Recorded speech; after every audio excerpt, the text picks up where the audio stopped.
மக்களின் மீட்பர் நாமே என்கிறார் ஆண்டவர். எத்தகைய இடுக்கண்களில் என்னை கூவி அழைத்தாலும் நான் அவர்களுக்கு செவிசாய்ப்பேன். நான் என்றும் அவர்களுக்கு ஆண்டவராய் இருப்பேன். தந்தை மகன் தூயாவியாரின் பெயராலே.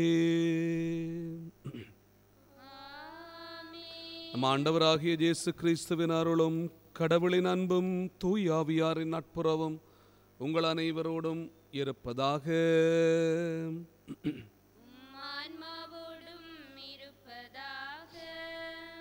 இயேசுவிலே அன்புமிக்க சகோதர சகோதரிகளே, பொது காலத்தினுடைய 25வது வாரத்துக்குள்ளே நாங்கள் நுழைகின்றோம். ஆண்டவரனுடைய வல்லமையும் ஆசீர்வாதமும் இந்த வாரம் முழுவதும் எங்களோடு பயணிக்க வேண்டும் என்று செபிப்போம். குறிப்பாக எங்களுடைய நாடும் இந்த உலகமும் அனுபவித்து கொண்டிருக்கிற பயங்கரமான நாட்களுக்காக ஆண்டவருடைய இரக்கத்துக்காக மன்றாடுவோம். இந்த பயங்கரமான நோயினுடைய தாக்கம் பல மக்களை ஆட்டி படைத்து கொண்டிருக்கிற இந்த நேரத்திலே ஆண்டவருடைய வல்லமைக்காக செபிப்போம். ஆண்டவர் தாமே தன்னுடைய நிறைவான வல்லமையை எங்களுக்கு தர வேண்டும் என்றும் இந்த நோயிலிருந்து விடுதலை தர வேண்டும் என்றும் சிறப்பான விதத்தில் இந்த பலியூடாக நாங்கள் செபிப்போம். மேலும் எங்களுடைய சொந்த தேவைகள், கருத்துக்கள், விண்ணப்பங்களையும் ஆண்டவருடைய பாதத்திலே சமர்ப்பித்து இந்த பலியின் வல்லமைக்காக நாங்கள் ஆண்டவரை பார்த்து மன்றாடுவோம். அன்றைய நாளினுடைய இறை வார்த்தைகள் எங்களை நிறைவான பாதைக்கு இட்டுச் செல்லுகின்றன. ஆண்டவருடைய வல்லமையும் ஆசீர்வாதமும் தொடர்ந்தும் எங்களோடு இருக்க வேண்டும் என்றும் செபிப்போம். சகோதரங்கள், இந்த தெய்வீகமான திருப்பலியை தகுதியான உள்ளத்தோடு ஒப்புக் கொடுக்க எங்களுடைய பாவங்கள், குறை குற்றங்களை நினைத்து மனம் வருந்தி ஆண்டவரிடத்திலே மன்னிப்பு கேட்போம்.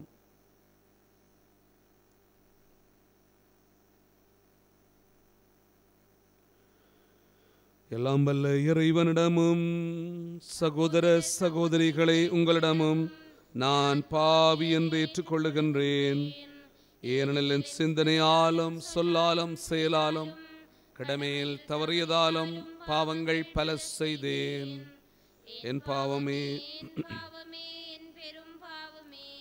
ஆகையால் அப்போதும் கன்னியான புனித மரியாவையும் வானதுதர் புனிதர் அனைவரையும் சகோதர சகோதரிகளை உங்களையும் நம் இறைவனாகிய ஆண்டவரிடம் எனக்காக வேண்டிக் கொள்ள. எல்லாம் வல்ல இறைவன் நம் மீது இரக்கம் வைத்து நம் பாவங்களை மன்னித்து நம்மை நிலை வாழ்வுக்கு அழைத்து செல்வாராக.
உன்னதங்களிலே இறைவனுக்கே மாட்சிமை உண்டாகுக.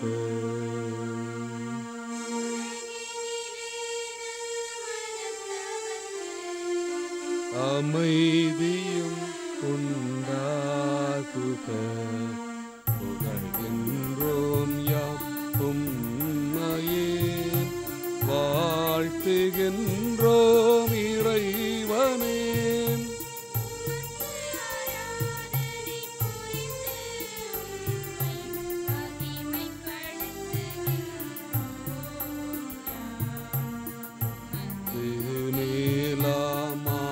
ஆட்சிமைக்காக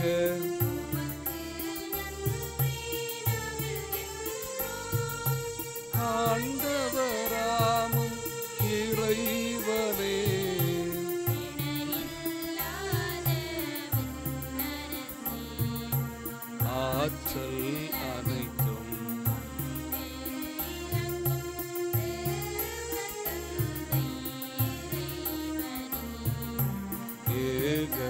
மகனாக ஜெனித்த ஆண்டவர் இயேசு கிறிஸ்து இறைவனே, இறைவனே,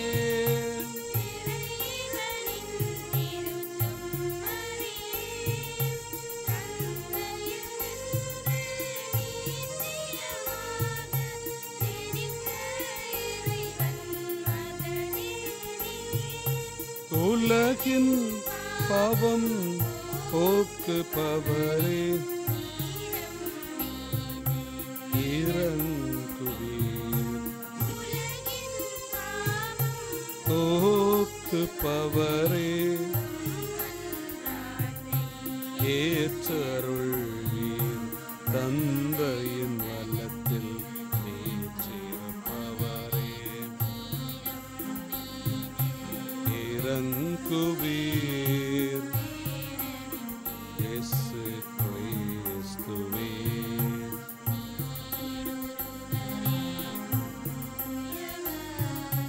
நீரொருவரே, நீரொருவரே, பரிசுத்த ஆவியுடன்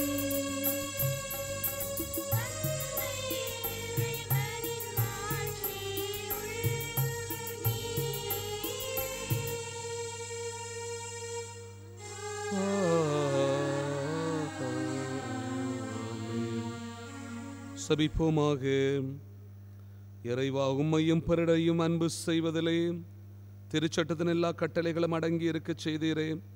உம் கட்டளைகளை கடைபிடிக்கும் நாங்கள் முடிவில்லா வாழ்வுக்கு வந்து சேரும் தகுதி பெற எங்களுக்கு அருள்வீராக.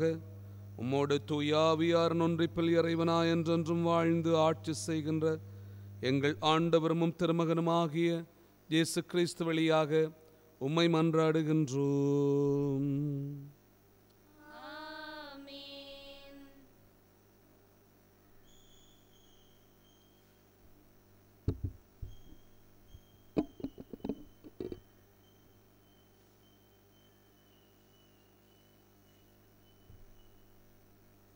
முதல் வாசகம். இழிவான சாவுக்கு அவர்களை தீர்ப்பிடுவோம். சாலமோனின் ஞான நூலிலிருந்து வாசகம். பொல்லாதவர்கள் தங்களுக்குள் சொல்லிக் கொள்வதாவது, நீதிமான்களுடைய சொற்கள் உண்மையா என கண்டறிவோம், முடிவில் அவர்களுக்கு என்ன நிகழும் என ஆய்ந்தறிவோம். நீதிமான்கள் கடவுளின் மக்கள் என்றால் அவர் அவர்களுக்கு உதவி செய்வார், பகைவரிடமிருந்து அவர்களை விடுவிப்பார். அவர்களது கருவினை கண்டுகொள்ளவும் பொறுமையை ஆய்ந்தறியவும் வசைமொழி கூறியும் துன்புறுத்தியும் அவர்களை சோதித்தறிவோம். இழிவான சாவுக்கு அவர்களை தீர்ப்பிடுவோம், ஏனெனில் தங்கள் வாய்மொழிப்படி அவர்கள் பாதுகாப்பு பெறுவார்கள். இது ஆண்டவர் வழங்கும் அருள்வாக்கு. பதுரை பாடல் பல்லவியாக. என் தலைவர் என் வாழ்வுக்கு ஆதரவாய் உள்ளோருடன் இருக்கின்றார். என் தலைவர் என் வாழ்வுக்கு ஆதரவாய் உள்ளோருடன் இருக்கின்றார். என் தலைவர் என் வாழ்வுக்கு ஆதரவாய் உள்ளோருடன் இருக்கின்றார். கடவுளே, உமது பேரின் வல்லமையால் என்னை காப்பாற்றும், உமது ஆற்றலினால் எனது நேர்மையை நிலைநாட்டும். கடவுளே, என் விண்ணப்பத்தை கேட்டருளும், என் வாயின் சொற்களுக்கு செவி சாய்த்தருளும். என் தலைவர் என் வாழ்வுக்கு ஆதரவாய் உள்ளோருடன் இருக்கின்றார். ஏனெனில் செருக்குற்றோர் எனக்கு எதிராக எழுந்தனர், கொடியவர் என் உயிரை பறிக்க பார்க்கின்றனர். அவர்கள் கடவுளை அறவே நினைப்பதில்லை. என் தலைவர் என் வாழ்வுக்கு ஆதரவாய் உள்ளோருடன் இருக்கின்றார். இதோ கடவுள் எனக்கு துணையாக இருக்கின்றார். என் தலைவர் என் வாழ்வுக்கு ஆதரவாய் உள்ளோருடன் இருக்கின்றார். தன்னார்வத்தோடு உமக்கு பலி செலுத்துவேன். ஆண்டவரே, உமது பேருக்கு நன்றி செலுத்துவேன், இதுவே நன்று. என் தலைவர் என் வாழ்வுக்கு ஆதரவாய் உள்ளோருடன் இருக்கின்றார். என் தலைவர் என் வாழ்வுக்கு ஆதரவாய் உள்ளோருடன் இருக்கின்றார். இரண்டாம் வாசகம். அமைதி ஏற்படுத்துவோர் விதைத்த அமைதி என்னும் விதை நின்று நீதி என்னும் கனி விளைகின்றது. திருத்தூதர் யாக்கோபு எழுதிய திருமுகத்திலிருந்து வாசகம். அன்புக்குரியவர்களே, பொறாமையும் கட்சி மனப்பான்மையும் உள்ள இடத்தில் குழப்பமும் எல்லா கொடுஞ்செயலும் நடக்கும். விண்ணகத்திலிருந்து வரும் ஞானத்தின் தலையாகிய பண்பு அதன் தூய்மையாகும். மேலும் அது அமைதியை நாடும், பொறுமை கொள்ளும், இணங்கி போகும் தன்மையுள்ளது, இரக்கமும் நற்செயல்களும் நிறைந்தது, நடுநிலை தவறாது, வெளிவேடமற்றது. அமைதி ஏற்படுத்துவோர் விதைத்த அமைதி என்னும் விதை நின்று நீதி என்னும் கனி விளைகின்றது. உங்களிடையே சண்டை சச்சரவுகள் ஏற்பட காரணம் என்ன? உங்களுக்குள்ளே போராடி கொண்டிருக்கும் சிற்றின்ப நாட்டங்கள் அல்லவா? நீங்கள் ஆசைப்படுவது கிடைக்காதால் கொலை செய்கிறீர்கள், பேராசை கொள்கிறீர்கள். அதை பெற முடியாதால் சண்டை சச்சரவுகளை உண்டாக்குகிறீர்கள். அதை நீங்கள் ஏன் பெற முடியவில்லை? நீங்கள் கடவுளிடம் கேட்பதில்லை. நீங்கள் கேட்டாலும் ஏன் அடைவதில்லை? ஏனெனில் நீங்கள் தீய எண்ணத்தோடு கேட்கிறீர்கள், சிற்றின்ப நாட்டங்களை நிறைவேற கேட்கிறீர்கள். இது ஆண்டவர் வழங்கும் அருள்வாக்கு. இறைவனுக்கு நன்றி.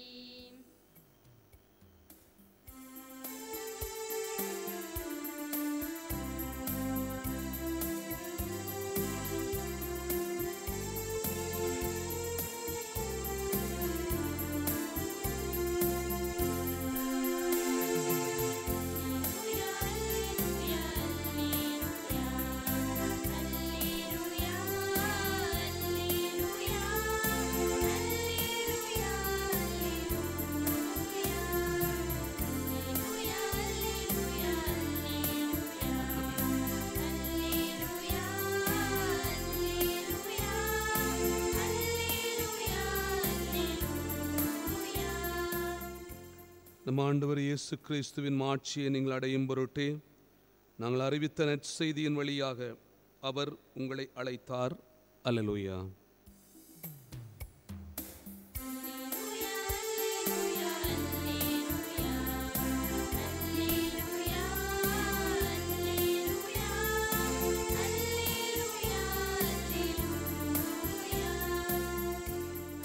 ஆண்டவர் உங்களோடு இருப்பாராக.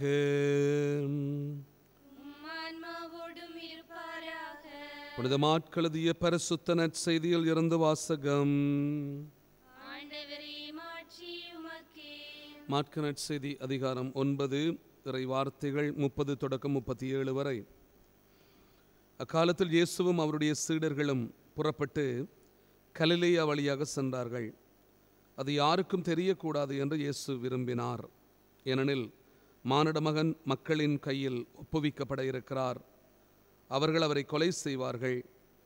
கொல்லப்பட்ட 3 நாட்களுக்கு பின் அவர் உயிர் தெழுவார் என்று அவர் தம் சீடருக்கு கற்பித்து கொண்டிருந்தார். அவர் சொன்னது அவர்களுக்கு விளங்கவில்லை. அவரிடம் விளக்கம் கேட்கவும் அவர்கள் அஞ்சினார்கள்.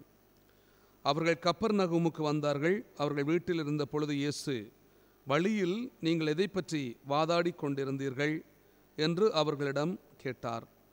அவர்கள் பேசாதிருந்தார்கள். ஏனெனில் தங்களுள் பெரியவர் யார் என்பதை பற்றி வழியில் ஒருவரோடு ஒருவர் வாதாடி கொண்டு வந்தார்கள். அப்பொழுது அவர் அமர்ந்து 12 கூப்பிட்டு அவர்களிடம், ஒருவர் முதல்வராக இருக்க விரும்பினால் அவர் அனைவரிலும் கடைசியானவராகவும் அனைவருக்கும் தொண்டராகவும் இருக்கட்டும் என்றார். பிறகு அவர் சிறு பிள்ளையை எடுத்து அவர்கள் நடுவே நிறுத்தி அதை அரவணைத்து கொண்டு, இத்தகைய சிறு பிள்ளைகளுள் ஒன்றை என் பெயரால் ஏற்றுக்கொள்ளுபவர் எவரும் என்னையே ஏற்றுக்கொள்ளுகிறார். என்னை ஏற்றுக்கொள்ளுபவர் என்னை மட்டுமல்ல, என்னை அனுப்பினவரையே ஏற்றுக்கொள்ளுகிறார் என்றார். வாழ்வு தரும் இயேசு கிறிஸ்துவின் நற்செய்தி. இயேசுவின் அன்புமிக்க சகோதர சகோதரிகளே, பொதுக்காலத்தினுடைய 25வது வாரத்துக்குள்ளே நாங்கள் நுழைகின்றோம். இந்த நாட்களிலே நாங்கள் அனுபவிக்கின்ற ஒவ்வொரு விடயத்தையும் ஆண்டவர் தாமே நெறிப்படுத்த வேண்டும் என்றும் அவருடைய ஆசீர்வாதம் தொடர்ந்தும் எங்களோடு இருக்க வேண்டும் என்றும் நாங்களும் சபிப்போம். குறிப்பாக இந்த நாட்கள் துன்பத்தினுடைய நாட்களாக, வேதனையினுடைய நாட்களாக, கஷ்டத்தினுடைய நாட்களாக மனச்சோர்வுகளை ஏற்படுத்துகின்ற நாட்களாக, நோயினுடைய தாக்கத்தினாலே வேதனைப்பட்டு கொண்டிருக்கிற நாட்களாக எங்களை கடந்து சென்று கொண்டிருக்கிற போதும் ஆண்டவர் தாமே எங்களை பலப்படுத்துகிறார், நெடிப்படுத்துகின்றார், எங்களுக்கு ஆசீர்வாதங்களை தந்து கொண்டிருக்கிறார் என்கின்ற ஒரு அழகான நம்பிக்கையோடு நாங்கள் தொடர்ந்தும் ஆண்டவருடைய பாதத்துக்கு வந்திருக்கிறோம். அன்புமிக்க சகோதரங்களே, இன்றைய இறை வார்த்தைகளை நாங்கள் சற்று ஆழமாக பார்ப்போம். நன்மைக்கும் தீமைக்கும் இடையிலான ஒரு போராட்டம், வெற்றிக்கும் தோல்விக்கும் இடையிலான ஒரு போராட்டம், சரியானதற்கும் பிழையானதற்கும் இடையிலான ஒரு போராட்டம், இவற்றையெல்லாம் நாங்கள் பார்க்கிறோம். வாழ்வுக்கும் சாவுக்கும் இடையிலான ஒரு போராட்டம், இன்றைக்கு நல்லவர்களுக்கும் கெட்டவர்களுக்கும் இடையிலான ஒரு போராட்டம், நீதிமான்களுக்கும் பொல்லாதவர்களுக்கும் இடையிலான ஒரு போராட்டம். இன்றைக்கு முதலாவது வாசகத்திலே நாங்கள் சாலமோனின் ஞான நூல், இது ஒரு சிறப்பான நூல் அன்புமிக்க சகோதரங்களே. இந்த நூலிலே நாங்கள் பார்க்கிறோம், நீதிமானுக்கு நாங்கள் தீங்கிழைப்போம் என்று பலர் கிளர்ந்தெழுகின்றார்கள். இந்த நீதிக்கும் உண்மைக்குமான போராட்டம் இன்று நேற்று தொடங்கியது அல்ல. இந்த உலகம் தொடங்கிய காலத்தில் இருந்து அன்புமிக்க சகோதரங்களே, நீதிக்கு புறம்பான காரியங்கள் எப்போதுமே அது தலைவிரித்து தாண்டவம் ஆடிக்கொண்டிருந்தது. காயின் முதல் இன்று வரைக்கும் யார் பெரியவன் என்கின்ற ஒரு பெரிய கேள்வி இருக்கிறது. காயின் தன்னை பெரியவனாக நினைத்தான், ஆபேலை சிறியவனாக நினைத்தான். அதனாலே முதல் கொலையை அவன் ஆரம்பிக்கின்றான். அந்த கொலை கலாச்சாரம் இன்று மட்டும் எங்களோடு அது பயணித்து கொண்டே இருக்கிறது. இந்த உலகத்தை நாங்கள் திரும்பி பார்க்கிற போது, இந்த உலகத்தினுடைய மூலை முடுக்குகளெல்லாம் நாங்கள் பார்க்கின்ற போது எங்கும் பிரச்சனையும் துன்பமும் கஷ்டமும் வேதனையும் போர்களும் குழப்பங்களும், இப்படியான நோயினுடைய தாக்கம் இருக்கின்ற போது கூட எத்தனையோ மக்கள் போரினாலே இறந்து கொண்டிருக்கிறார்கள். இவற்றையெல்லாம் நாங்கள் பார்க்கிற போது அன்புமிக்க சகோதரங்களே, ஆண்டவருடைய வல்லமை மிக்க வார்த்தையினுடைய வல்லமை எங்களுக்கு நிறைவாக தெரிய வேண்டும். அதற்காகத்தான் இன்றைக்கு நாங்கள் நினைத்து பார்க்க வேண்டும். எப்போதுமே நன்மைக்கும் தீமைக்கும் இடையிலான போராட்டம் இந்த உலகத்திலே தொடர்ந்து கொண்டே இருக்கிறது என்பதை புரிந்து கொள்ள முடியும். இரண்டாவது வாசகம் ஒரு அழகான வாசகம். யாக்கோப்பு தன்னுடைய திருமுகத்திலே சொல்லுவார், பொறாமையும் கட்சி மனப்பான்மையும் உள்ள இடத்திலே குழப்பமும் எல்லா கொடும் செயல்களும் இருக்கும். ஒரு மனிதனுடைய வாழ்க்கையில் எங்கே பொறாமை ஏற்படுகிறதோ, எங்கே கட்சி மனப்பான்மை ஏற்படுகிறதோ, அங்கே குழப்பமும் கொடும் செயல்களும் ஏற்படும். இது சாதாரணமான விடயம் அன்புமிக்க சகோதரங்களே. எங்களுடைய வாழ்க்கையை நாங்கள் திரும்பி பார்க்கின்ற போது பல நேரங்களிலே ஆண்டவரை விட்டு நாங்கள் விலகி செல்லுகின்றோம். எங்களுக்கு எல்லாருக்கும் தெரியும் எது நன்மை, எது தீமை, எது சரியானது, எது பிழையானது, எது நன்மைத்தனம் பொருந்தியது, எது தீமையான விடயங்களை தருவது, இதெல்லாம் எங்களுக்கு வடிவாக தெரியும். ஆனாலும் நாங்கள் பொதுவாக நாங்கள் எடுத்துக்கொள்வது, விரும்பிக் கொள்வது தீமையான விடயங்களை அன்புமிக்க சகோதரங்களே. அதனால்தான் இன்றைக்கு இந்த யாக்கோபு தன் திருமுகத்திலே சொல்வார், ஒரு மனிதன் பொறாமையுடன் இருக்கின்றானோ அல்லது கட்சி மனப்பான்மை ஏற்படுத்துகின்ற மனிதனாக இருக்கிறானோ, அங்கே கொடும் செயல் ஏற்படுகின்றது, அங்கே குழப்பம் ஏற்படுத்துகின்றது. தனக்கு மாத்திரம் குழப்பம் அல்ல, அது மற்றவர்களுக்கும் குழப்பத்தை ஏற்படுத்தி பிரிவினைகளை, பிளவுகளை, அழுக்காறுகளை ஏற்படுத்துகின்ற மனிதர்களாக பொதுவாக நாங்கள் வாழ்ந்து கொண்டிருப்போம். இன்றைய மாற்கு நற்செய்தி ஒரு அழகான நற்செய்தி.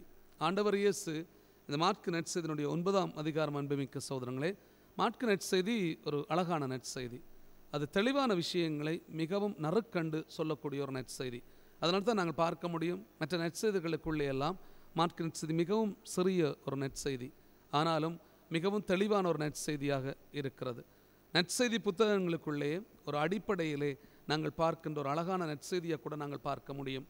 காரணம் என்னவென்று சொன்னால், எல்லா விடயங்களையும் அப்படியே சொல்லிவிட்டு மாற்கு சென்று கொண்டே இருப்பார். அந்த மாற்குவனுடைய எந்தைக்கு நாங்கள் பார்க்கின்ற ஒரு விடயம், யார் பெரியவன் என்கின்ற விடயம். உலகம் தோன்றியது முதல் இன்று வரைக்கும் இருக்கின்ற ஒரு பெரிய பிரச்சனை, யார் பெரியவன் என்கின்ற பிரச்சனை. எங்களுடைய குடும்பத்தை கூட நாங்கள் பார்க்க முடியும். எங்களுடைய குடும்பத்தில் யார் பெரியவன் என்கின்ற பிரச்சனை.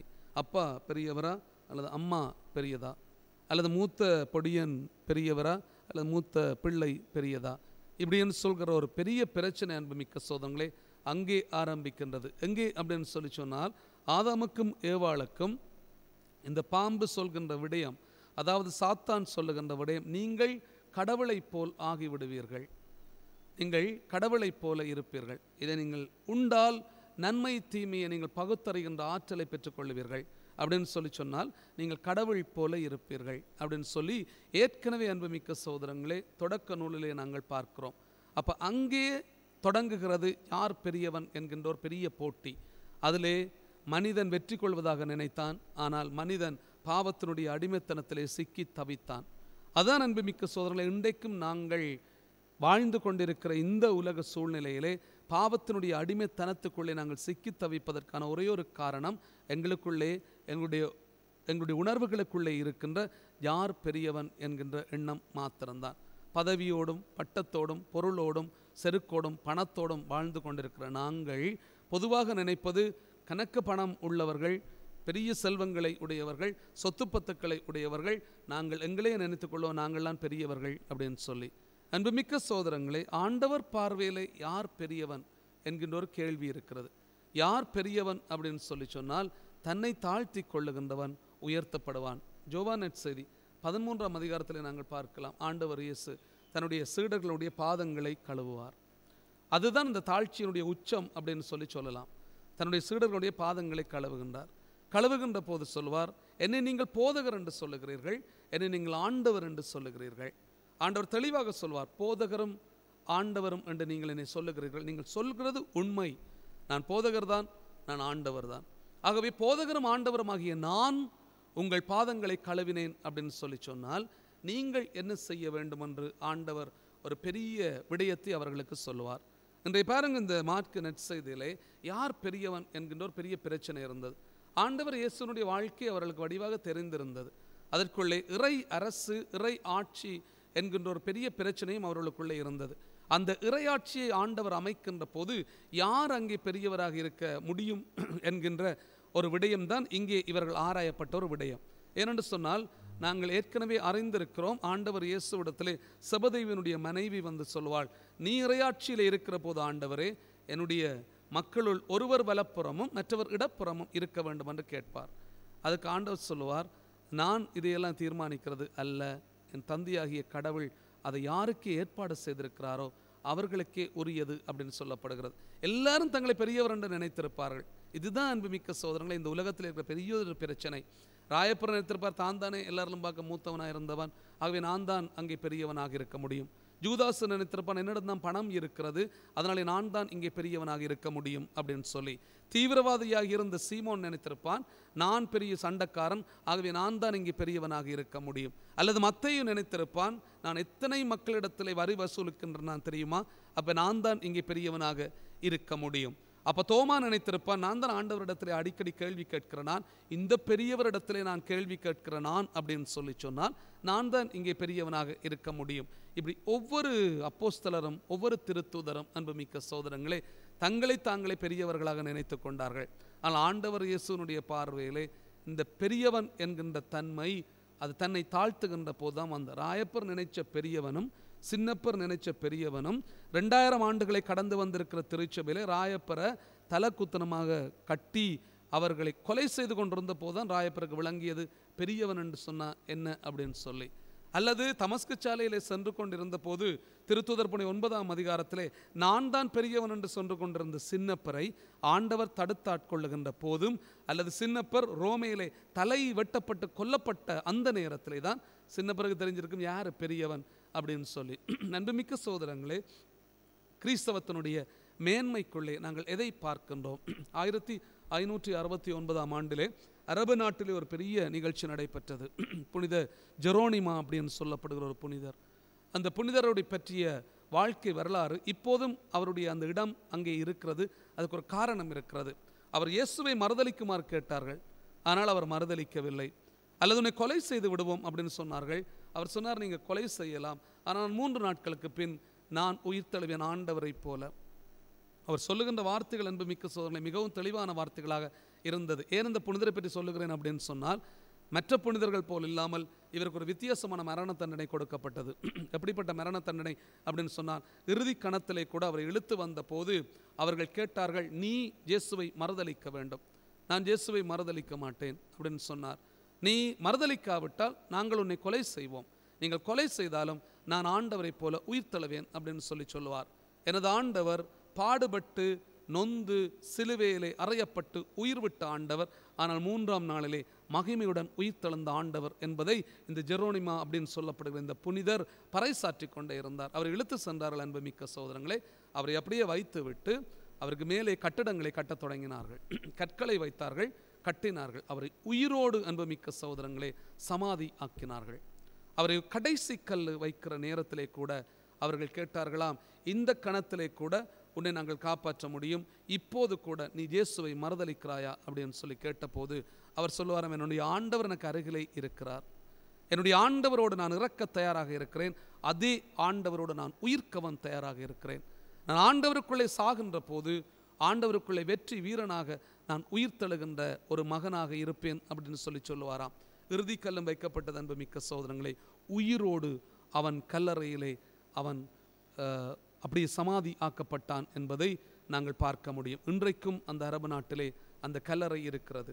காரணம் அன்பு மிக்க சகோதரங்களே, இயேசுவுக்காக எத்தனை பேர் தங்களை தியாக பலியாக ஒப்பு கொடுக்கிறார்கள். இதில் யார் பெரியவன் என்கின்ற ஒரு கேள்வி வருகிறது தானே. இங்கே இருக்கிற போது இந்த ஜெரோனிமா என்று சொல்லப்படுகிறவன் தன்னை பெரியவனாக நினைக்கவில்லை, மாறாக இயேசுவினுடைய சாவோடு தன்னை ஒப்பிட்டு பார்த்திருந்தான். நெல்சன் மண்டேலா அப்படின்னு சொல்லப்படுகிற ஒரு மிக முக்கியமான ஒரு தலைவர். அவனை இந்த உலகம் எப்போதுமே மறந்துவிட முடியாது. ஒன்று அன்பு மிக்க சோதனை, மிகவும் நல்லவர்களை இந்த உலகம் மறக்காது, மற்றது மிகவும் கெட்டவர்களை இந்த உலகம் மறக்காது. இப்போது மிகவும் பயங்கரமான ஆட்களை கூட இந்த உலகம் மறக்கவே மறக்காது. அதில் பல உதாரணங்களை எல்லாம் நாங்கள் சொல்ல முடியும். மிகவும் நல்ல மனிதர்களை இந்த உலகம் ஒரு தடவையுமே மறந்துவிட முடியாது. அதே போல் அன்பு மிக்க சோதனை, மிகவும் கெட்டவர்களையும் இந்த உலகம் மறந்துவிட முடியாது. அதுக்கு ஏராளமான உதாரணங்கள் இந்த உலகத்திலே நாங்கள் பார்க்க முடியும். நெல்சன் மண்டேலா ஒரு மிகவும் நல்ல மனிதனாக இருந்திருக்கிறான் என்பதற்கு அவனுடைய வாழ்க்கை வரலாறு எங்களுக்கு சொல்லித் தருகின்ற ஒரு அற்புதமான பாடம். ஏனென்று சொன்னால், கருப்பின மக்களுக்காக, தென்னாப்பிரிக்காவில் இருந்த கருப்பின மக்களுக்காக தன்னை முற்றுமுழுதாக ஒப்பு கொடுத்து அவர்களுடைய விடுதலைக்காக குரல் கொடுத்து கொண்டிருந்தவன் தான் நெல்சன் மண்டேலா. அவர் எத்தனையோ ஆண்டுகள் சிறையிலே அடைக்கப்பட்டார். ஆனாலும் இந்த சிறையில் இருந்த போதாம் அன்புமிக்க சகோதரங்களே, அதுதான் மிகவும் முக்கியமான ஒரு பதிவு. சிறையில் இருந்த போது இந்த சிறை கைதிகள் எல்லாரையும் மிகவும் அன்பு செய்திருக்கிறார். நல்ல வார்த்தைகளை பேசி அவர்களை உற்சாகப்படுத்தி இருக்கிறார். அவர்களோடு சேர்ந்து கதைத்து அவர்களுடைய பிரச்சனைகளை எல்லாம் தீர்த்திருக்கிறார். அவர்களோடு மிகவும் சந்தோஷமாக இருந்திருக்கிறார், மகிழ்ச்சியாக இருந்திருக்கிறார். எல்லாரையும் அன்பு செய்கிற அந்த நல்ல உள்ளத்தை அவர் தாமே பெற்றிருக்கிறார். ஏராளமான கடிதங்கள் ஒவ்வொரு நாளும் அவருக்கு வருமாம். அந்த கடிதங்களை எல்லாம் பொன் போல பாதுகாத்து வைத்திருப்பாராம். ஒரு நாள் அவருக்கு இந்த கடிதங்கள் வருகின்ற போது ஒரு கடிதத்தை பார்த்த போது இந்த நெல்சன் மண்டேலாவுடைய கண்கள் அகல விரிந்திருக்கின்றன. உடனடியாக அந்த கடிதத்தை அப்படியே சுக்குநூறாக கிழித்து அறிந்திருக்கிறார். இந்த சிறை கைதிகள் இதை பார்த்திருக்கிறார்கள்.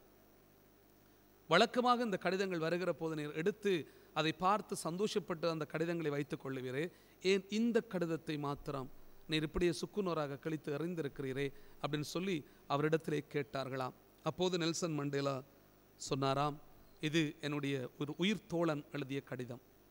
அந்த உயிர் தோழன் என்ன எழுதியிருக்கிறான் அப்படின்னு சொல்லி சொன்னால், ஆபிரிக்காவினுடைய விடிவெள்ளி நீர்தான், நீர்தான் எங்கள் மக்களுக்கு விடுதலை தரப்போகின்றவர், நீர்தான் நம்பிக்கையின் நட்சத்திரம் அப்படின்னு சொல்லி வார்த்தைகளை எழுதியிருந்தானாம். அப்போது நெல்சன் மண்டேலா சொன்னான், இவனுடைய வார்த்தைகளை நான் அப்படியே ஏற்றுக்கொண்டு இந்த கடிதத்தை நான் வைத்திருந்து இந்த கடிதத்தை எல்லாம் திரும்பி திரும்பி நான் பார்க்கின்ற போது எனக்குள்ளே எழுகின்ற எண்ணம் தெரியுமா, ஆபிரிக்காவினுடைய விடிவெள்ளி நான் தான், ஆபிரிக்காவினுடைய நம்பிக்கை நட்சத்திரம் நீர்தான், நீர்தான் எங்களுடைய மக்களுக்கு விடுதலை தரக்கூடிய பெரிய வீரர் என்கின்ற அந்த கர்வமும் ஆணவமும் என்னுடைய தலைக்குள்ளே வந்தது அப்படின்னு சொல்லி சொன்னால், தாழ்ச்சி என்கின்ற புண்ணியம் எனக்குள்ளே வர முடியாது. அவன் குறிப்பிட்ட ஒரு வார்த்தை என்ன தெரியுமா அன்புமிக்க சகோதரங்களே, மக்கள் புகழுகின்ற தலைவனாக நான் இருக்க விரும்பவில்லை, மக்களுக்கு பணியாற்றுகின்ற தலைவனாக நான் இருக்க விரும்புகிறேன். அன்புமிக்க சகோதரங்களே, அவன் தென்னாப்பிரிக்காவினுடைய ஜனாதிபதியாக வந்தான். ஜனாதிபதியாக வந்தபோது தனக்கு யார் யாரெல்லாம் துன்பங்கள் வேதனைகள் கஷ்டங்களை கொடுத்தார்களோ, தனக்கு சிறையிலே எவ்வளவு கஷ்டங்களை கொடுத்தார்களோ அவ்வளவு தூரத்துக்கு அன்புமிக்க சகோதரங்களே அவர்கள் எல்லாரையும் அன்பு செய்து அவர்களை நேசிப்பதற்கு ஆயத்தமாக இருக்கிறார். அதுதான் அன்புமிக்க சகோதரங்களே ஒரு தலைமைத்துவ பண்பு அப்படின்னு சொல்லுவது. தலைவர்களாக இருக்க விரும்புபவர்கள் எப்படி இருக்க வேண்டும்? உங்களுள் முதன்மையானவராக இருக்க விரும்புகின்றவர் அனைவரிலும் கடைசியானவராக இருக்க வேண்டும் என்று ஆண்டவர் ஒரு பெரிய அழகான அழைப்பை எங்களுக்கு தந்து கொண்டிருக்கிறார். இப்படியே இருக்கிற போது அன்புமிக்க சகோதரங்களே எங்களுடைய வாழ்க்கைகளை நாங்கள் திரும்பி பார்க்க முடியும். இவ்வளவு இடத்துல இருந்து கொண்டும் எங்களை எவ்வளவு பேர் நாங்கள் பெரியவர்களாக நினைத்திருக்கிறோம். எங்களுடைய பட்டம் பதவிகள் எங்களுடைய எல்லாவற்றையும் நாங்கள் பார்த்து கொண்டு நாங்கள் தான் பெரியவர்கள் என்று சொல்லி இந்த உலகத்தில் எவ்வளவு தூரம் நாங்கள் திரிந்திருக்கிறோம் அன்புமிக்க சகோதரங்களே. எங்களுக்கு எதெல்லாம் தேவையற்றதாக இருக்கிறதோ அதையெல்லாம் நாங்கள் பெரிதாக நினைத்திருக்கிறோம். எங்களிடம் உள்ளது எல்லாம் நாங்கள் பெரும் நிலைகளுக்குள்ளே வைத்துக்கொண்டு எங்களை நாங்கள் பெரியவர்கள் அப்படின்னு சொல்லி நினைத்திருக்கிறோம். இப்போ நாங்கள் நினச்சி பார்ப்போம், நாங்கள் பெரியவர்களா அல்லது எங்களுக்கு உதவி செய்பவர்கள் பெரியவர்களா, மற்றவர்கள் எல்லாம் பொதுவாக நாங்கள் வேண்டாதவர்கள் என்று சொல்லி ஒதுக்கியும் இருக்கிறோம். இப்படிப்பட்ட நிலையில் இருந்து எப்போது மனிதர்கள் நாங்கள் மாறப்போகிறோம் என்பதுதான் இன்றைக்கு ஒரு பெரிய கேள்வியாக இருக்கிறது. அன்புமிக்க சகோதரங்களே, இன்றைக்கு ஆண்டவர் எங்களை பார்த்து கேட்பது அதுதான். யார் பெரியவன் உனக்குடத்திலே? யார் பெரியவனாக இருக்க விரும்புகின்றவன்? அந்த பெரியவனாக இருக்க விரும்புகின்றவன் மற்றவர்களுக்கு பணியாற்றுபவனாக மாற வேண்டும். அது வீட்டில் தொடங்கணும். அன்புமிக்க சகோதரங்களே, வீட்டிலேயே பெரிய பிரச்சனை ஏற்படும். அப்பா பெரிய ஆளா, அம்மா பெரிய ஆளா? அம்மா கொஞ்சம் பெரிய சத்தமாக கழிச்சிட்டா அப்பா ஒடுங்கி போய் விடுவார். அப்பா பெரிய சத்தமாக கழிச்சா அங்கே அப்பா தான் பெரியவராக இருப்பார். குடும்பத்திலே நாங்கள் தொடங்குகிறோம் யார் பெரியவன் என்கின்ற பிரச்சனை. ஆனால் திருமணத்தில் நாங்கள் கொடுக்கின்ற வாக்குறுதி வித்தியாசமானது. இன்பத்திலும் துன்பத்திலும் உடல் நலத்திலும் நோயிலும் நான் உனக்கு பிரமாணிக்கமாக இருப்பேன். புருஷனுக்கு தலையடிச்சா நான் உனக்கு பெனடோல் தருவேன். பொஞ்சாதிக்கு காய்ச்சலண்டா நான் உன்னை ஏற்றி கொண்டு ஆஸ்பத்திரிக்கு போவேன். எல்லாம் சேர்த்துத்தான் திருமணத்தில் நாங்கள் கொடுக்குற வாக்குறுதி. என்ன பிரச்சனை அப்படின்னு சொல்லி சொன்னால் அந்த வாக்குறுதிகளுக்கு தலைகளாக நாங்கள் இருப்போம். பொதுவாக இதெல்லாம் நாங்கள் கொடுத்தனா அப்படின்னு சொல்லி நாங்கள் நினைப்போம். இன்பத்திலும் துன்பத்திலும் உடல் நலத்திலும் நோயிலும் நான் உனக்கு பிரமாணிக்கமாக இருப்பேன். என்னுடைய வாழ்நாளெல்லாம் உன்னை நேசிக்கவும் உன்னை மதிக்கவும் வாக்களிக்கிறேன். நானெல்லாம் ஒரு திருமணம் வைத்த போது இவரை என்னுடைய கணவனாக ஏற்றுக்கொள்கிறேன் அப்படின்னு சொல்கிறதுக்கு அந்த பொஞ்சாதியே சொல்லிச்சு, இவரை என்னுடைய மனைவியாக ஏற்றுக்கொள்கிறேன். அவன் தலையை சுற்றி விழுந்துட்டான் கீழே. கணவனாக ஏற்றுக்கொள்கிறேன், மனைவியாக நீ தான் கணவன், நீ தான் எல்லாம். பொதுவாக அன்புமிக்க சகோதரர்கள் இருக்கிற ப்ராப்ளமே அதான். எங்களோட வாழ்க்கையில் எங்களை நாங்கள் பெரியவர்களாக எப்போ நினைக்கிறோமோ அப்போது வாழ்வில் இருக்கிற பெரிய பிரச்சனைகளை நாங்கள் சந்திக்க வேண்டி ஏற்படும். இன்றைக்கு ஆண்டவர் எங்களை அதைத்தான் சொல்லுவார், நாங்கள் பெரியவராக இருக்க விரும்பினால் நீ விரும்புகிறாய பெரியவனாக இருக்கிறதுக்கு. இயேசுவுக்குள்ளே பெரியவன் அப்படின்னு சொல்கிறது பணிவிடை செய்பவனாகத்தான் அவன் மாற வேண்டும். எனவே அன்புமிக்க சகோதரங்களே, இயேசுவினுடைய போதனைகள் சரியான வித்தியாசமானது. அந்த வித்தியாசத்தை தான் நாங்கள் ஏற்றுக்கொண்டிருக்கிறோம். அந்த யதார்த்தத்தை தான் நாங்கள் புரிந்து கொண்டிருக்கிறோம். அதனோடு தான் நாங்கள் வாழுவதற்கு விரும்பி இருக்கிறோம். ஆனால் எங்களுக்குள்ளே இருக்கிற ஆணவம் தலைவிரித்து தாண்டவம் ஆடிக்கொண்டிருக்கிறத இன்றைக்கு நாங்கள் பார்க்க முடியும். எனவே அன்புமிக்க சகோதரங்கள், இன்றைக்கு நாங்கள் யார் என்பதை முதலிலே புரிந்து கொள்வோம். என்னுடைய வாழ்க்கையினுடைய அர்த்தம் என்ன என்பதை நாங்கள் விளங்கி கொள்வோம். ஆண்டவருக்குள்ளே நாங்கள் வாழுவோம். நாங்கள் ஆண்டவருக்குள்ளே எங்களை தாழ்த்தி வாழுகின்ற அந்த நல்ல மனப்பக்குவத்தை நாங்கள் பெற்றுக்கொள்ள தொடர்ந்தும் ஆண்டவரை பார்த்து நாங்கள் மன்றாடுவோம். எங்களுடைய விசுவாசத்தை நாங்கள் அறிக்கையிடுவோம். ஒரே கடவுளை நம்புகின்றேன், விண்ணகமும் மண்ணகமும் காண்பவை காணாதவை யாவும் படைத்த எல்லாம் வல்ல தந்தை அவரே, கடவுளின் ஒரே மகனாய் உதித்த இயேசு கிறிஸ்துவை நம்புகின்றேன். இவர் காலங்களுக்கெல்லாம் முன்பே தந்தையிடமிருந்து பிறந்தார். கடவுள் என்று கடவுளாக, ஒளியில் நின்று ஒளியாக, உண்மை கடவுள் என்று உண்மை கடவுளாக உதித்தவர். இவர் உதித்தவர் உண்டாக்கப்பட்டவர் அல்ல, தந்தையோடு ஒரே பொருளானவர். இவர் வழியாகவே யாவும் படைக்கப்பட்டன. மனிதர் நமக்காகவும் நம் மீட்புக்காகவும் விண்ணகம் இருந்து இறங்கினார். தூய ஆவியால் கன்னிமரியாவிடம் உடலெடுத்து மனிதரானார். மேலும் நமக்காக போந்திய பிலாத்துவின் அதிகாரத்தில் சிலுவையில் அறையப்பட்டு பாடுபட்டு இறந்து அடக்கம் செய்யப்பட்டார். மறை நூல்களின்படி 3ஆம் நாள் உயிர்த்தெழுந்தார். விண்ணகத்துக்கு எழுந்தருளி எல்லாம் வல்ல தந்தையின் வலப்பக்கம் வீற்றிருக்கின்றார். வாழ்வோரையும் இறந்தோரையும் தீர்ப்பிட மாட்சியுடன் மீண்டும் வர இருக்கின்றார். அவரது ஆட்சிக்கு முடிவிராது. தந்தையிடமிருந்தும் மகனிடமிருந்தும் புறப்படும் ஆண்டவரும் உயிர் அளிப்பவருமான தூய ஆவியாரை நம்புகின்றேன். இவர் தந்தையோடும் மகனோடும் ஒன்றாக ஆராதனையும் ஆட்சியும் பெறுகின்றார். இறைவாக்கினர்கள் வாயிலாக பேசியவர் இவரே. ஒரே புனித கத்தோலிக்க திருத்தூதர் வழிவரும் திரு அவையை நம்புகின்றேன். பாவ மன்னிப்புக்கான ஒரே திருமுழுக்கை ஏற்றுக்கொள்ளுகின்றேன். இறந்தோரின் உயிர்ப்பையும் வர இருக்கும் மறு உலக வாழ்வையும் எதிர்பார்க்கின்றேன். ஆமீன். எங்களுடைய தேவைகள் எல்லாவற்றையும் ஆண்டவருடைய பாதத்திலே சமர்ப்பிப்போம். ஆண்டவருடைய வல்லமைக்காகவும் மன்றாடுவோம். குறிப்பாக இந்த நாட்களிலே ஏற்பட்டிருக்கின்ற இந்த பயங்கரங்கள் நீங்க வேண்டும் என்றும், ஆண்டவருடைய ஆசீர்வாதம் எங்களோடும் எங்களுடைய மக்களோடும் இந்த உலகத்தோடும் நிறைவான விதத்தில் இருக்க வேண்டும் என்றும் சபிப்போம். இந்த நோயின் தாக்கத்தினாலே வைத்தியசாலைகளிலேயும் வீடுகளிலேயும் மிகவும் துன்பப்பட்டு கொண்டிருக்கிற பிள்ளைகள் ஆண்டவருடைய உடனிருப்பை அனுபவிக்க வேண்டும் என்றும் சபிப்போம். எங்களுக்குள்ளே இருக்கிற ஆணவம், எங்களுக்குள்ளே இருக்கிற பொறாமை, எங்களுக்குள்ளே இருக்கிற கட்சி மனப்பான்மை, எங்களுக்குள்ளே இருக்கிற பிரிவினை ஏற்படுத்துகின்ற தன்மை, இவற்றை ஆண்டவர் தாமே எடுத்து எறிய வேண்டும் என்றும் நாங்கள் நல்ல மனிதர்களாக இருக்க வேண்டும் என்றும் ஆண்டவருடைய இரக்கத்துக்காகவும் அன்றாடுவோம். இன்றைய நாளில் தங்களுடைய பிறந்த நாட்களை, திருமண நாட்களை, அர்ப்பண நாட்களை நினைவு கூறுகின்ற பிள்ளைகளையும் ஆண்டவர் ஆசிர்வதிக்க வேண்டும் என்றும் அன்றாடுவோம். மேலும் எங்களுடைய சொந்த தேவைகள், கருத்துக்கள், விண்ணப்பங்களையும் ஆண்டவருடைய பாதத்திலே சமர்ப்பிப்போம்.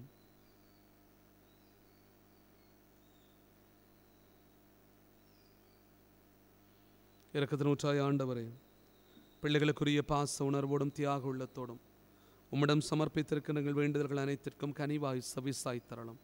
எங்கள் ஆண்டவராகிய கிறிஸ்து வழியாக உம்மை மன்றாடுகின்றோம்.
சகோதர சகோதரிகளே, என்னுடையதும் உங்களுடையதுமான இந்த பலியெல்லாம் வல்ல தந்தையாகிய இறைவனுக்கு ஏற்றதாகும்படி மன்றாடுங்கள். ஆண்டவர் தமது பேரின் புகழ்ச்சிக்காகவும் ஆட்சிக்காகவும் நமது நன்மைக்காகவும் புனிதவை அனைத்து நலனுக்காகவும் உமது கையிலிருந்து இப்பலியை ஏற்றுக்கொள்வாராக. ஆண்டவரையும் மக்களின் காணிக்கைகளை கனிவுடன் ஏற்றருள உம்மை வேண்டுகிறோம். அதனால் நம்பிக்கையோடும் பக்தியோடும் அவர்கள் எவற்றை அறிக்கையிடுகின்றார்களோ அவற்றை விண்ணக அருள் அடையாளங்களாலே பெற்றுக்கொள்ளுவார்களாக. எங்கள் ஆண்டவராகிய கிறிஸ்து வழியாக உம்மை மன்றாடுகின்றோம். ஆண்டவர் உங்களோடு இருப்பாராக. இது எங்களை மேலே எழுப்புங்கள். நம் இறைவனாகிய ஆண்டவருக்கு நன்றி கூறுவோம். ஆண்டவரை தூயவரான தந்தையே, என்றும் உள்ள எல்லாம் வல்ல இறைவா, என்னாலும் எவ்விடத்திலும் நாங்கள் உமக்கு நன்றி செலுத்துவது மெய்யாகவே தகுதியும் நீதியுமாகும், எங்கள் கடமையும் மீட்புக்குரிய செயலுமாகும். ஏனெனில் பாவ பழியால் வெகு தொலைவில் அகன்றிருந்த உம்முடைய பிள்ளைகளை உம் திருமகனின் இரத்தத்தாலும் தூய ஆவியாரின் வல்லமையாலும் உம்மோடு மீண்டும் ஒன்றிணைக்க திருவுளமானீர். இவ்வாறு மக்கள் மூவரு கடவுளின் ஒன்றிப்பால் ஒருங்கிணைக்கப்பட்டு கிறிஸ்துவின் உடலும் தூய ஆவியாரின் கோவிலுமான திரு அவையாக திகழச் செய்தீர். இதனால் பல்வகையில் வெளிப்படும் உமது ஞானத்தையும் புகழவும் செய்தீர். ஆகவே வானதூதர் திரளோடு ஒன்று சேர்ந்து நாங்களும் உம்மை புகழ்ந்தேத்தி மகிழ்ச்சியுடன் அறிக்கையிட்டு சொல்லுவதாவது: தூயவர் தூயவர் தூயவர், வான்படைகளின் கடவுளாம் ஆண்டவர். விண்ணகமும் மண்ணகமும் உமது மாட்சியால் நிறைந்துள்ளன. உன்னதங்களிலே ஓசானா. ஆண்டவர் பேரால் வருகிறவர் ஆசி பெற்றவர். உன்னதங்களிலே ஓசானா. ஆண்டவரே, நேர்மையாகவே தூயவர், தூய்மை அனைத்திற்கும் ஊற்று. ஆகவே உம்முடைய ஆவியை பொழிந்து இந்த காணிக்கைகளை தூய்மைப்படுத்த உம்மை தாழ்மையுடன் வேண்டுகிறோம். இவ்வாறுங்கள் ஆண்டவர் இயேசு கிறிஸ்துவின் உடலும் இரத்தமுமாக எங்களுக்கு இவை மாறுவனவாக. அவர் பாடுபட உளம் கனிந்து தம்மை கையளித்த போது அப்பத்தை எடுத்து நன்றி செலுத்தி அதை பிட்டு தம்முடைய சீடர்களுக்கு அளித்து அவர் கூறியதாவது: அனைவரும் இதிலிருந்து பெற்று உண்ணுங்கள், ஏனெனில் இது உங்களுக்காக கையளிக்கப்படும் என் உடல்.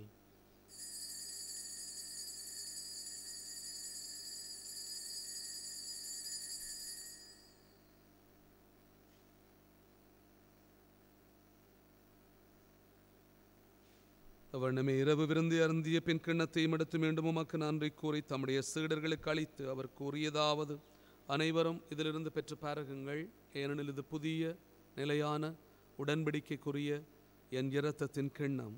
இது பாவ மன்னிப்புக்கன்று உங்களுக்காகவும் பலருக்காகவும் சிந்தப்படும். இதை என் நினைவாக செய்யுங்கள்.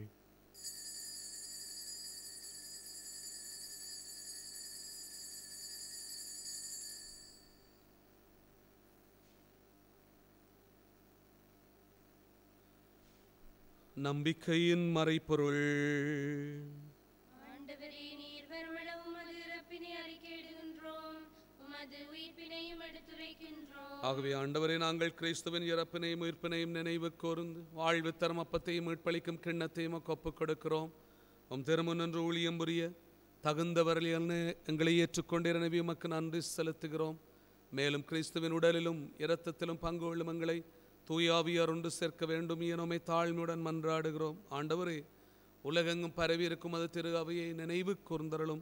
எங்களுடைய திருத்தந்தை பிரான்சிஸ், எங்கள் ஆயர் ஜஸ்டின் ஞான பிரகாசம், எல்லா திருநிலையினராகிய அனைவரோடும் உமது திரு அவை அன்பில் நிறைவு பெறச் செய்தருளும்.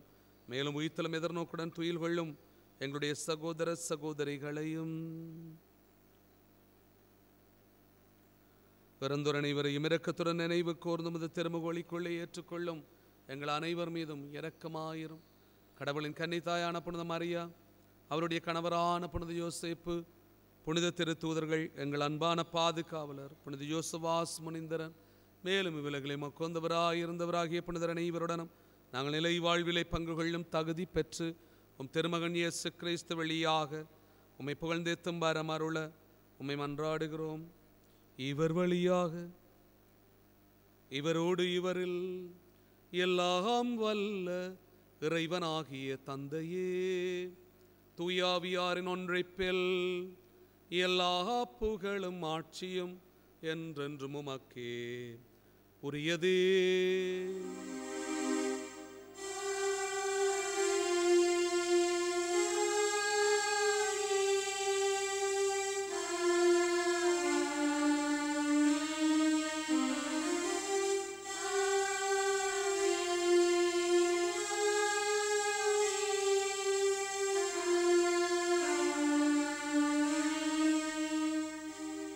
ஆண்டவர் இயேசுடைய வல்லமை நினைப்போம். அவருடைய ஆசீர்வாதம் எங்களோடும் எங்களுடைய குடும்பங்களோடும் நிறைவான விதத்தில் இருக்க ஆண்டவர் இயேசு எங்களுக்கு கற்றுத்தந்த செபத்தை சொல்லி மன்றாடுவோம். விண்ணுலகில் இருக்கிற எங்கள் தந்தையே, உமது பெயர் தூயதென போற்றப் பெறுக. உமது ஆட்சி வருக. உமது திருவிழம் விண்ணுலகில் நிறைவேறுவது போல மண்ணுலகிலும் நிறைவேறுக. எங்கள் அன்றாட உணவை இன்று எங்களுக்கு தாரும். எங்களுக்கு எதிராக குற்றம் செய்வோரை நாங்கள் மன்னிப்பது போல எங்கள் குற்றங்களை மன்னியும். எங்களை சோதனைக்குட்படுத்தாதேயும், தீமையிலிருந்து எங்களை விடுவித்தருளும். ஆண்டவரே, தீமையானத்திலிருந்தும் எங்களை விடுவித்து எங்கள் வாழ்நாளில் அமைதியை கனிவுடன் அருளோமை மன்றாடுகிறோம். உமது இரக்கத்தின் உதவியால் நாங்கள் பாவத்தில் இருந்து எப்போதும் விடுதலை பெற்று யாதொரு கலக்கமும் இன்றி நலமாகி இருப்போமாக. நாங்கள் எதிர்நோக்கி இருக்கும் பேரம்பத்துக்காகவும் மீட்பராகிய இயேசு கிறிஸ்துவின் வருகைக்காகவும் காத்திருக்கின்றோம். ஏனெனில் ஆட்சியும் வல்லமையும் ஆட்சியும் என்றென்றும் உமதே. ஆண்டவரே இயேசு கிறிஸ்துவே, அமைதி உங்களுக்கு விட்டுச் செல்கிறேன், என் அமைதி உங்களுக்கு அளிக்கின்றேன் என்றும் திருத்தூதர்களுக்கு மொழிந்தீரே. எங்களுடைய பாவங்களை பாராமல் உமது திருஅவையை நம்பிக்கை கண்ணோக்கி உமது திருவுளத்திற்கேற்பதற்கு அமைதியை முற்றுமையும் அளித்தருள்வீராக. என்றென்றும் வாழ்ந்து ஆட்சி செய்கின்றவர் நீரே. ஆமென். ஆண்டவருடைய அமைதி உங்களோடு என்றும் இருப்பதாக. உம் ஆன்மாவோடும் இருப்பதாக. ஒருவருக்கொருவர் கிறிஸ்துவனுடைய அன்பையும் அமைதியையும் பகிர்ந்து கொள்வோம்.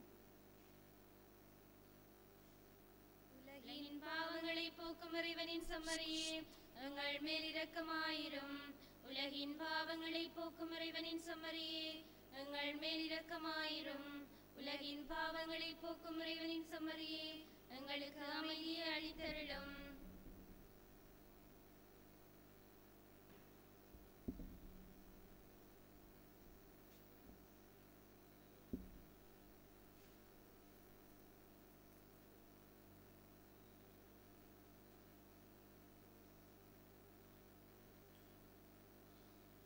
இதோ இறைவனின் செம்மறி, இதோ உலகத்தினுடைய பாவங்கள் எல்லாவற்றையும் போக்குகின்றவர்.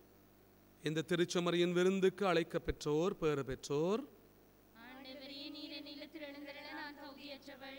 ஆனால் ஒரு வார்த்தை மட்டும் சொல்லியருளும். எனது ஆன்மா நலமடையும். கிறிஸ்துவனுடைய திருவுடல், கிறிஸ்துவனுடைய திரு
நல்லாய நானே என்கிறார் ஆண்டவர். நான் என் ஆடுகளை அறிந்திருக்கிறேன், என் ஆடுகளும் என்னை அறிந்திருக்கின்றன. நன்றி கூறி மன்றாடுவோம். ஆண்டவரே, அருள் அடையாளங்களாலே புத்துயிர் பெற்ற எங்களுக்கு உமது இடையறாத உதவியை கனிவுடன் என்றும் அருள்வீராக. அதனால் மீட்பின் பயனை இந்த மறை நிகழ்வுகளிலும் அன்றாட வாழ்விலும் பெற்றுக்கொள்ளுவோமாக. எங்கள் ஆண்டவராகிய கிறிஸ்து வழியாக உம்மை மன்றாடுகின்றோம். ஆண்டவர் உங்களோடு இருப்பாராக. எல்லாம் வல்ல இறைவன் தந்தை, மகன், தூயாவியார் உங்களுக்கு ஆசி வழங்குவாராக. கிறிஸ்துவின் அன்பிலும் அமைதியிலும் சென்று வாழுங்கள்.